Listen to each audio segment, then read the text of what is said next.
Allahu Allahu Allahu Allah Allahu Allah la ilaha illallah Allahu Allahu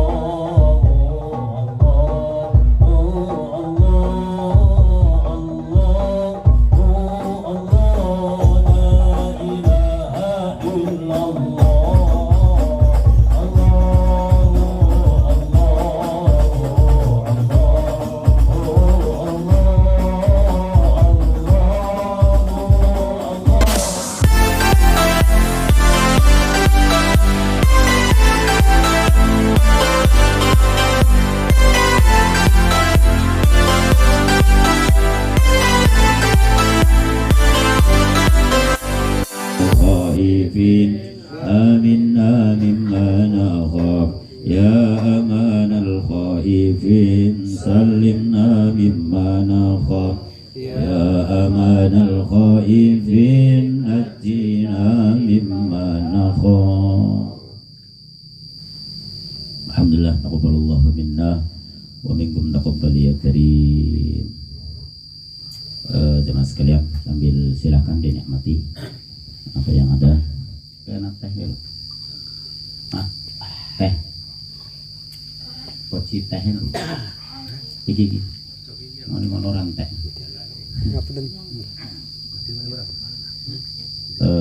Kami Medang sedikit ada tazkirah untuk keling kita bersama. Di sini saya ingin bahas masalah fadilah qiraatil Quran. Jadi tentang fadilah membaca Al-Quran.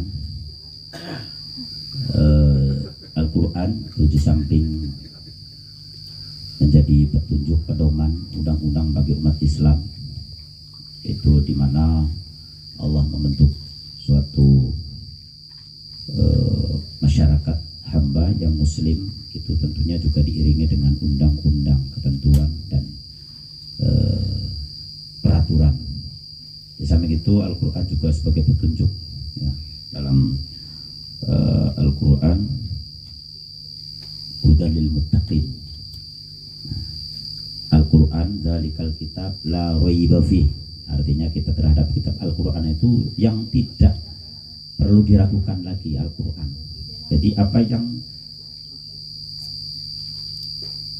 disampaikan di dalam Al-Quran itu sudah pasti benar dan membawa suatu petunjuk-petunjuk dari Allah Subhanahu wa Ta'ala. Kita kadang-kadang maca HP, Google apa ning apa wae, kadang-kadang di situ ada barang siapa yang apa menyampaikan SMS ini sampai 100 orang dan sebagainya kan. Kadang-kadang kita ya tergiur juga lah, soalnya menarik rezeki dan sebagainya. Itu kabar yang wallahu a'lam tidak tentu. Tapi kadang-kadang kabar yang dari Allah kita masih ragu. Dalam Al-Quran disebutkan wa may yattaqillaha yaj'al lahu makhraja wa yarzuqhu min haitsu la yahtasib. Ini juga kabar dari Allah. Wa may yattaqillah, barang siapa yang bertakwa kepada Allah. Bertakwa itu artinya taat, mengikuti aturan-aturan Allah, menjalankan perintahnya dan menjauhi larangannya. Yaj'al lahu makhraja, Allah akan menjadikan setiap masalah itu ada jalan keluarnya. Allah akan memberikan jalan keluar di setiap permasalahan kita. Itu sudah disampaikan oleh Allah. Wa yarzuqhu min haitsu la yahtasib, dan Allah akan memberikan rezeki yang tanpa disangka. Ya, rezeki tanpa disangka, saya rasa kita semua itu sudah pernah merasakan rezeki yang tanpa disangka.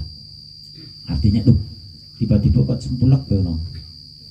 Anak itu disangka tuh sana urana duit ning arep omah gitu. Artinya yang tanpa kita ikhtiar, tahu-tahu duk ada rezeki. Nah, itu termasuk rezeki yang tanpa disangka. Nah, karena itu kita harus yakin dengan apa yang dikabarkan oleh Al-Quran. Nah, zalikal kitab hudal, zalikal kitab la raiba fi, yang tidak bisa diragukan lagi. Kadang-kadang kabar-kabar di ini itu belum tentu juga. Tapi kalau Al-Quran sudah jelas, itu adalah tidak diragukan lagi. Kemudian Zalikal kitab la raiba fihi hudan lil muttaqin. Kitab Al-Qur'an itu adalah sebagai petunjuk bagi kita umat orang Islam, orang-orang yang bertakwa. Siapa mereka yang bertakwa? Alladzina yu'minuna bil ghaib. Orang-orang bertakwa adalah orang-orang yang alladzina yu'minuna bil ghaib, yang percaya dengan barang yang ghaib. Barang yang ghaib itu apa? Banyak. Pahala ghaib, siksa ghaib, surga neraka ghaib. Itu salah satu ciri orang yang beriman adalah alladzina yu'minuna bil ghaib, percaya dengan yang ghaib. Percaya dengan barang yang ghaib itu bukan hanya percaya saja. Kita kadang iya ya percaya, aku surga neraka ya percaya. Tapi harus diikuti juga wa yuqimunas shalah. Alladzina yu'minuna bil ghaibi wa yuqimunas shalah. Orang yang percaya dengan barang ghaib, orang yang percaya adanya surga neraka, dosa dan siksa, tapi dia tidak menjalankan sholat, berarti dia masih belum sempurna imannya. Dia percaya, karena percaya sopo aja percaya. Gua percaya mati ora, ya percaya. Percaya pahala ora, ya percaya. Neraka percaya. Tapi kalau tidak melaksanakan wa yuqimunas shalah, tidak melaksanakan sholat, berarti belum sempurna keimanannya. Kemudian wa mimma razaqnahum yunfiqun, dan dari sebagian harta yang Allah berikan kepada kita, razaqnahum yunfiqun, infakkan, sedekah atau infak atau dan lain sebagainya sesuai dengan kemampuan kita. Jadi namanya infak sedekah itu tidak harus nunggu sugih sek. Nah, kita dapat rezeki seberapapun, infakkan sedikit. Oleh 1.000 ya infakkan udah tentang 1.000, 2.000 dan lain sebagainya. Itu untuk menyempurnakan iman kita. Tadi yu'minuna bil ghaib wa yuqimunas shalah wa mimma razaqnahum yunfiqun.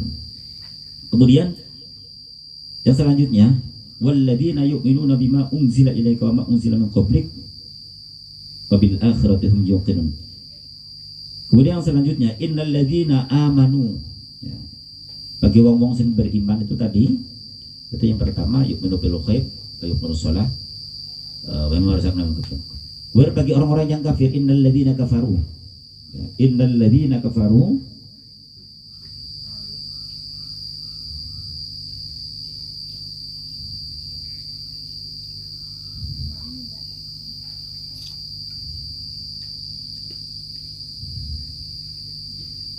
innal ladzina kafaru sawa'un 'alaihim anzartahum am lam tunzirhum la yu'minun.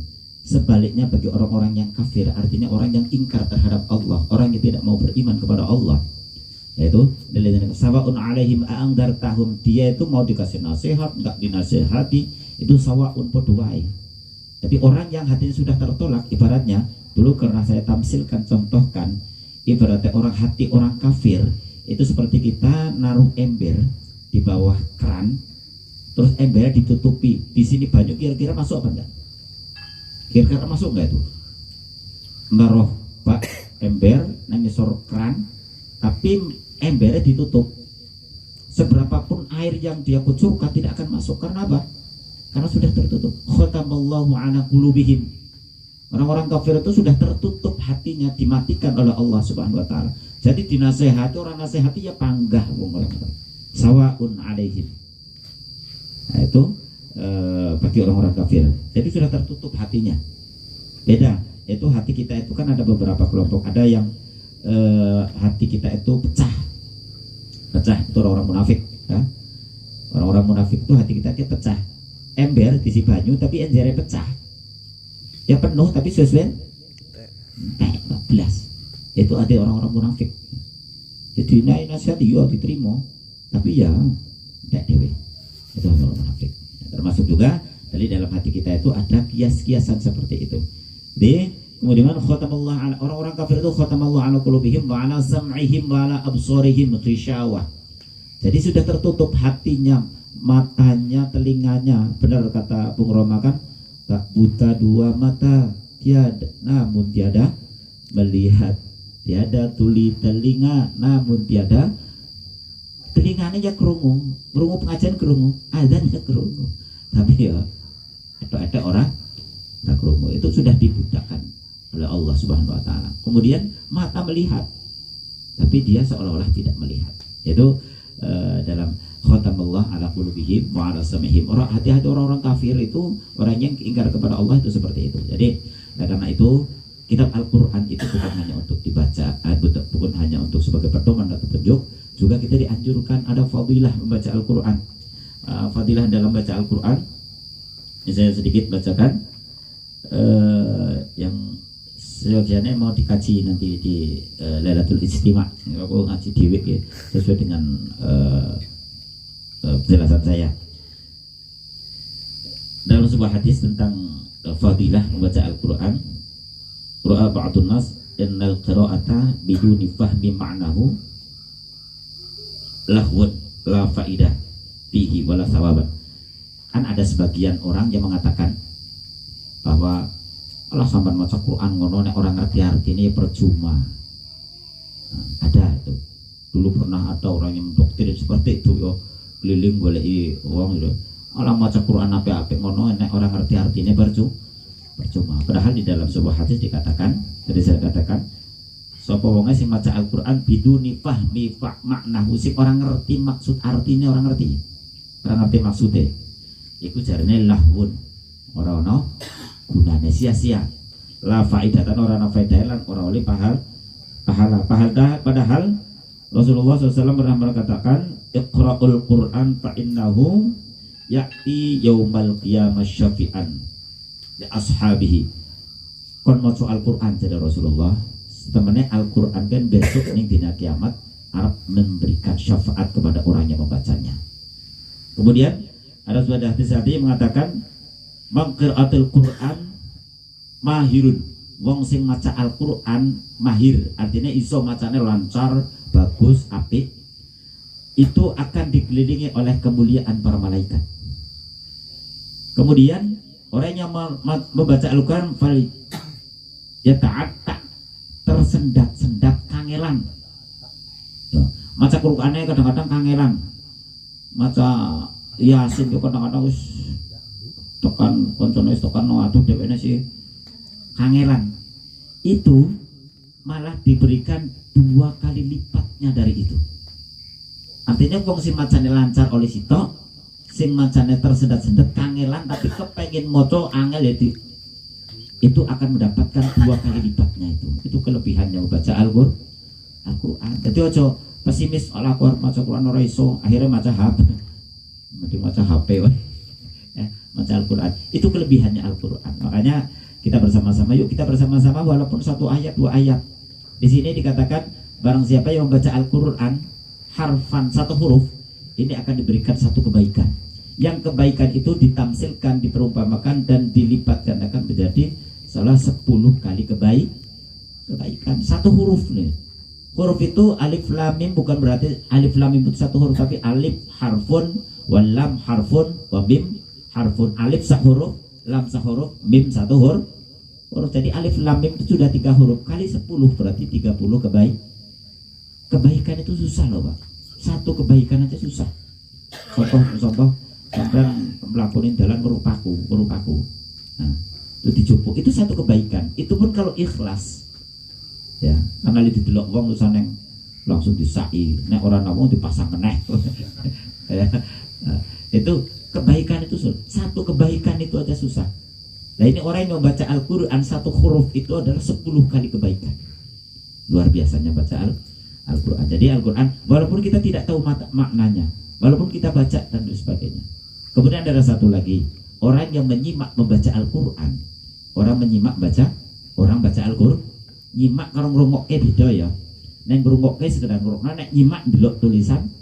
Makanya dianjurkan jamaah sekalian umpamanya Yasin walaupun hafal, ya, kalau hafal dianjurkan kita baca Yasin, kita ikut baca tulisannya. Kalau kita tidak bisa baca Yasin, kita ikut nyimak. Nek nyimak lebih pintar daripada si moco. Biasanya nek nyimak. Soalnya apa? Si nyimak kan delok ngetok tekane bane sing ngarep mau tekan sementing ketemune mburi umpamanya. Ya sembuh sementing ngarep ketemu mburi. Itu nyimak. Itu akan diberikan kebaikan oleh Allah Subhanahu wa taala. Nyimak toh. Ya, makanya ketika kita baca beribu zikir. Insyaallah kami sambil ngaji juga setiap Lailatul Ijtima' nanti kan ngaji kitab ini ya.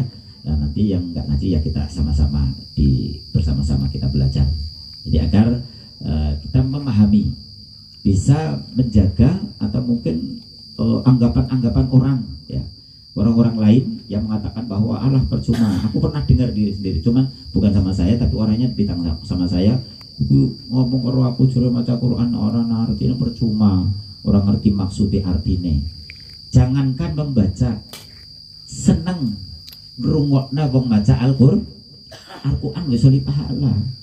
Apa meneh iso maca. Makanya biasakan ya, terutama antar maghrib dan isya. Waktu antar maghrib dan isya itu adalah waktu yang sangat luar biasa. Tapi biasanya neng waktu kuwi setane akeh. Iya. Soalnya nek apa-apa yang tadi golek bar maghrib. Apa wis bar maghrib? Madam bar maghrib. Apa bar maghrib ya? Kilatul waktul mustajabah itu antara maghrib dan isya. Kulane wong-wong kuno biyen, wong kuno biyen. Ego kenapa dia menjadi seorang wali itu karena dia tahu waktu-waktu yang mustajabah, terus dia istiqomah. Istiqomah itu terus menerus. Gitu. Jadi antara waktu maghrib dan isya pergunakan untuk tadarus. Baca Al-Quran walaupun satu ayat, walaupun 2 ayat. Kemudian ada lagi dalam sebuah hadis, di dalam kitab ini juga saya baca, barang siapa yang tidak sedikit pun hatinya, dirinya tidak bisa menghafal Al-Quran, itu ibaratnya rumah yang runtuh, rumah sing hancur. Nah, saya rasa ada hafalan enggak? Sampai punya hafalan Al-Quran enggak? Dua hafalan? Ada. Fatihah, Qul huwallahu ahad, Qul a'udzu nas. Itu bukan wah Al-Quran gitu kudu cerita 30 juz. 30 juz ya orang-orang yang memang masih cah cilik-cilik sing memang ngaji di kafe aja bisa. Kita soalnya kalau sedikit pun kita dalam diri kita itu tidak bisa, belum menghafal Al-Quran, itu beratnya rumah yang runtuh, rumah yang hancur. Jadi dalam pandangan Allah Subhanahu wa ta'ala, kita jangan menyepelekan qul huwallahu ahad. Nanti di sini banyak di keterangan tentang qul huwallahu ahad, qul a'udzu birabbil falaq, qul a'udzu birabbin nas, yang biasa menjadi amadah kita, yaitu tahlilan qul huwallahu ahad falaq bin nas. Bahkan kalau orang membaca qul huwallahu ahad 3 kali, itu seperti membaca separuhnya Al-Qur'an. Jadi sepelekna qul huwaili. Menang-menang qul hu ki fadilahnya banyak, jadi sepeleke. Nah, yang pinternya ya qul hutok, fadilahnya banyak. Falak bin nas, ini adalah doa Rasulullah ketika beliau menjelang malam tidur, itu doanya itu. Minta perlindungan kepada Allah, ya baca falak bin. Tidak ada doa lain kecuali membaca surah Al-Falaq dan Al-Mu'awwidhatain, yaitu qul a'udzu birabbil falaq dan qul a'udzu birabbin nas. Ini intinya jamaah sekalian, apalagi saya yakin jamaah sekalian itu semua maca Quran kabeh. Jadi jangan sampai dalam sehari semalam itu kita tidak nek macane Quran ya mesti loh, jelas nek salat mesti maca ya. Alhamdulillahirabbil alamin. Artinya di luar salat jangan sampai kita itu tidak membaca Al-Qur'an walaupun 1 ayat, walaupun kok rasa kayak nek wis maca moh mandek, kecuali anak tamu. Nek wis maca, coba ketika kita baca Al-Qur'an semakin kesana itu semakin nikmat.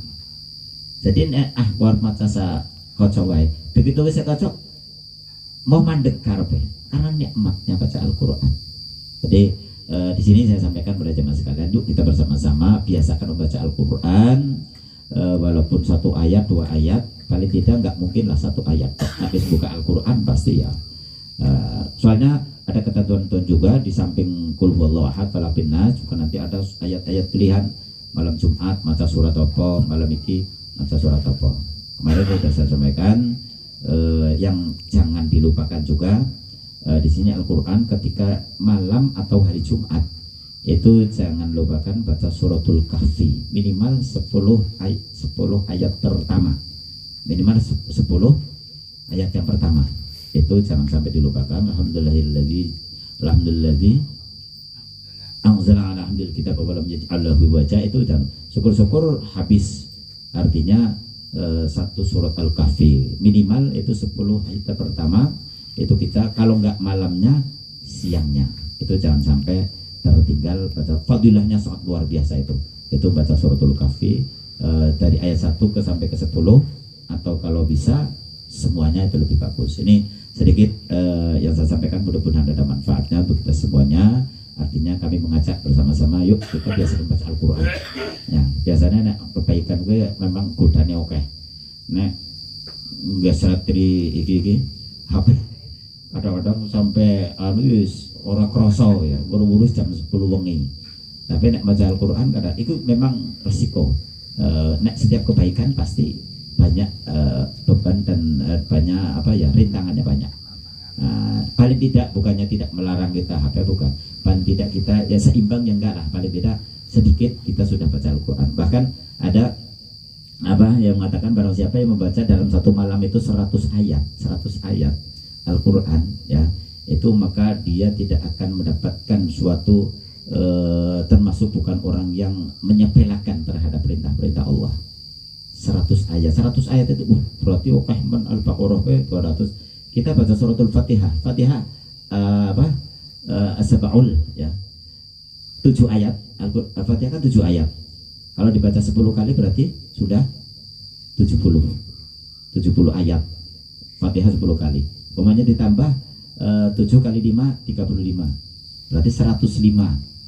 15 kali baca Fatihah itu tidak ada 5 menit. Ya, 15 kali kita baca Fatihah tidak ada 15 menit. Tidak ada 5 menit. Itu sudah 100 ayat. Istiqomahkan itu, insya Allah ya Allah akan menjaga kita. Malam kita dijaga oleh Allah Subhanahu Wa Taala. Itu diantaranya sedikit lah. Artinya ini hanya nganggo iklan sih ya, nganggo iklan. Nanti nggak terusan baca iki kokean Al-Kahfi ya ikine ya. Ya nek iso sesuai dengan kemampuan kita. Paling tidak selepas sholat maghrib itu paling tidak walau ayatan kita baca Al-Quran. Buka Al-Quran. Selepas maghrib itu adalah salah satu waktu bangun malam kayaknya agak sulit ya, waktu mustajab itu wis maghrib, antara maghrib dan isya. Insyaallah mudah-mudahan ada manfaat bagi kita. Allah selalu memberikan hidayah, petunjuk kepada kita semuanya untuk selalu mengikuti apa yang diarahkan oleh Allah dan juga dianjurkan oleh Rasulullah sallallahu alaihi wasallam. Amin ya rabbal alamin. Wallahumma fiq lakum bi thariq wal afu minkum. Assalamualaikum warahmatullahi wabarakatuh.